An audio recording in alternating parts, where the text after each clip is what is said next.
The chamber smelled of incense and arrogance. Ambassador Ryan Caldwell had known walking into the grand conclave of the Galactic Council that he was stepping into a den of creatures who considered humanity a curiosity at best, a nuisance at worst. He had worn his dress uniform, white and gold, the colors of Earth's diplomatic corps, and carried nothing but a data tablet and the weight of 8 billion souls behind his words. He had come to negotiate peace. He did not leave. The first transmission reached Earth 17 minutes after the incident. It was not a message from the Council. It was a distress beacon, automated, fractured, pulled from the wreckage of Ryan's personal comm unit. The signal lasted 11 seconds before it was jammed, but 11 seconds was enough. Enough for the AI monitoring station on Titan to decode it. Enough for it to flag Priority Omega, a classification that hadn't been used since the Martian riots.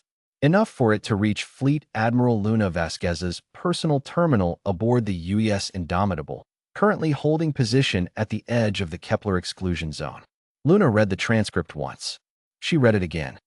Then she set the tablet down, very carefully, the way a person sets something down when they are afraid of what their hands might do next. Ryan had been her friend for 20 years. They'd gone through the academy together. He'd danced badly at her wedding. He'd held her hand when her daughter was born. He was the most patient man she had ever known, a man who genuinely believed that every species, no matter how hostile, carried within them the capacity for reason. He had walked into that chamber unarmed, unescorted, carrying peace in his hands. And the Galactic Council had set him on fire.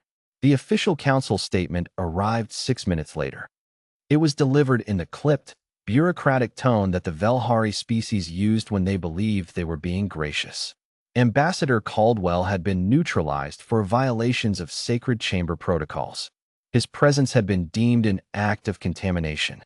Humanity was advised to submit a written apology and await reassignment of diplomatic status. Luna read that one only once. She picked up the comm unit. "Get me the Joint Chiefs," she said quietly. "All of them. Right now." What followed was not a decision made in anger. That was the part the Council never understood, would never understand, even at the end. They had expected rage. They had watched human entertainment transmissions for decades and concluded that humanity was a species of volatile, short-sighted emotional creatures who could be baited into reckless action and then punished for it. They were not wrong about human emotion. They were catastrophically wrong about what humans did with it. The emergency session of the United Earth Security Council lasted 9 hours. There were arguments. There were tears. There were people who stood up and demanded immediate military action, and people who sat down and urged caution, and everything in between. Every voice was heard. Every position was weighed. And then, with the systematic, bureaucratic thoroughness that the Galactic Council had apparently never thought to fear, humanity began to prepare. Luna was given full operational command of the Colonial Defense Fleet. All 412 vessels, including the 6 new Wrath-class dreadnoughts that had been sitting in dry dock at Callisto for the past 2 years, waiting for a war nobody had wanted to start. She spent the next 72 hours doing something the Council would not have predicted: nothing. She read every scrap of intelligence humanity had gathered on Galactic Council military assets over the last 40 years. She reviewed the tactical analysis reports. She consulted with her best strategists. She slept, briefly, because she knew she needed to. She ate, mechanically, because a body that didn't eat made poor decisions. And she thought about Ryan. Not with grief, not yet, because grief was a door she couldn't afford to open yet, but with a cold, clarifying fury that she used like a lens, focusing everything she knew into a single, terrible point. The Council had made an assumption. They had assumed that humanity's response would be proportional. A protest, sanctions, perhaps a small military demonstration, a few ships crossing the border, shots across the bow, a show of force designed to save face. They had forgotten one crucial thing. Humans did not do proportional. Not when it mattered. Not when they had decided, collectively, that enough was enough. Humanity had a word for what it did when someone burned one of its own alive in front of a diplomatic assembly and sent back a politely worded statement asking for an apology. They called it total war. The fleet jumped on the 73rd hour.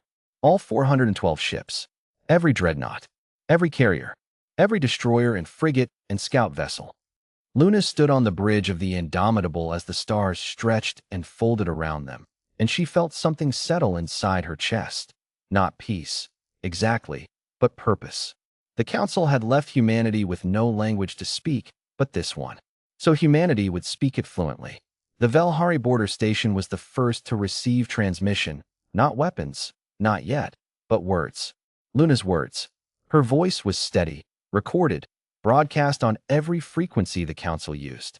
My name is Fleet Admiral Luna Vasquez of the United Earth Colonial Defense Fleet. 73 hours ago, you murdered Ambassador Ryan Caldwell in the Grand Conclave Chamber. He came to you without weapons. He came to you without threats. He came offering peace, and you set him on fire. I want you to understand something about humanity. We are not here because we lost our tempers. We are not here because we panicked. We are here because we sat down, 400 people in a room, and we made a choice. A careful, deliberate, unanimous choice. You believed we would be afraid of you. You believed that because you have never met a species that, when genuinely threatened, stops being afraid at all. This is your one warning. Return Ryan Caldwell's remains with full honors within 6 hours. Issue a formal public acknowledgement of what you did, and dissolve the governing body responsible. If you do not, we will demonstrate, methodically, thoroughly, and without stopping, exactly what happens when humanity decides it has nothing left to lose. You had a diplomat. You burned him. Now you have us. The transmission ended. On the bridge of the Indomitable, in the silence that followed, someone spoke. A young ensign at the navigation station, barely 22 years old, voice barely above a whisper. Do you think they'll respond, Admiral? Luna looked out at the stars, at the cold, vast dark that Ryan had once called the greatest frontier humanity had ever faced, and said, with absolute certainty, they'll respond. She clasped her hands behind her back. The only question is whether they respond in time.